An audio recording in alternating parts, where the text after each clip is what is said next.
சுட சுட இட்லி போட்டு நம்ம அரைச்சி கொதிக்க வச்சு செஞ்ச சட்னியை ஊற்றி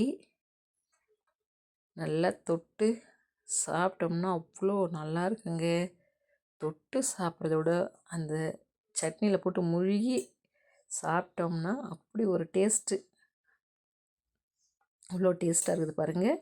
இந்த சட்னியை எப்படி செய்கிறதுன்ட்டு பார்க்கலாம். வீடியோக்குள்ளே போகிறதுக்கு முன்னாடி என் சேனலை முதல் முறையாக பார்க்குறவங்களா இருந்தால் சப்ஸ்கிரைப் பண்ணிங்க, கீழே இருக்கிற பெல் பட்டன் அழுத்திங்க. அப்போ தாங்க நான் போடுற வீடியோலாம் உங்களுக்கு உடனுக்குடனே வரும். வாங்க இதை எப்படி செய்கிறதுன்னு வீடியோக்குள்ளே போய் பார்க்கலாம். அது 4 பல், ஒரு சின்ன நெல்லிக்காய் சைஸ் சீரகம், ஒரு அரை டீஸ்பூன் சைஸ் 2 தக்காளி போட்டு இப்போ நம்ம இதை அரைச்சிக்கிட்டு வந்துடலாம். இதை நல்லா அரைச்சிட்டோம் பாருங்கள். இப்போ நம்ம தாளிப்பு ஒன்று போட்டுக்கலாம். சட்டி காஞ்சிடுச்சு, எண்ணெய் ஊற்றிக்கலாம். எண்ணெய் காஞ்சிடுச்சு, கடுகு போட்டுக்கலாம். கடுகு போட்டுச்சு, கறிவேப்பிலை போட்டுக்கலாம். இப்போ நம்ம அரைச்சி வச்ச வெங்காயம், தக்காளி அது இதெல்லாம் சேர்த்துக்கலாம். இந்த சட்னி திக்காக இருக்கக்கூடாது, ரோட்டு கடை சட்னி.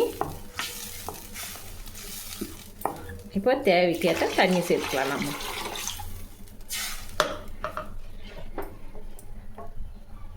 உப்பு போட்டுக்கலாம்.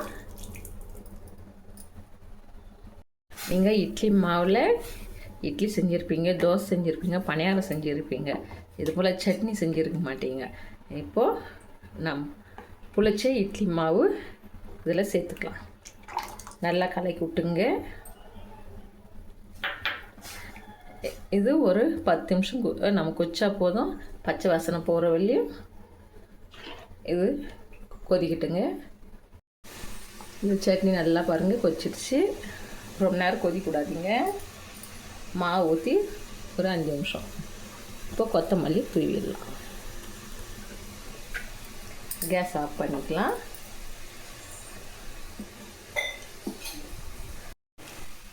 சுட சுட ரோட்டு கடை சட்னி ரெடி ஆயிடுச்சுங்க.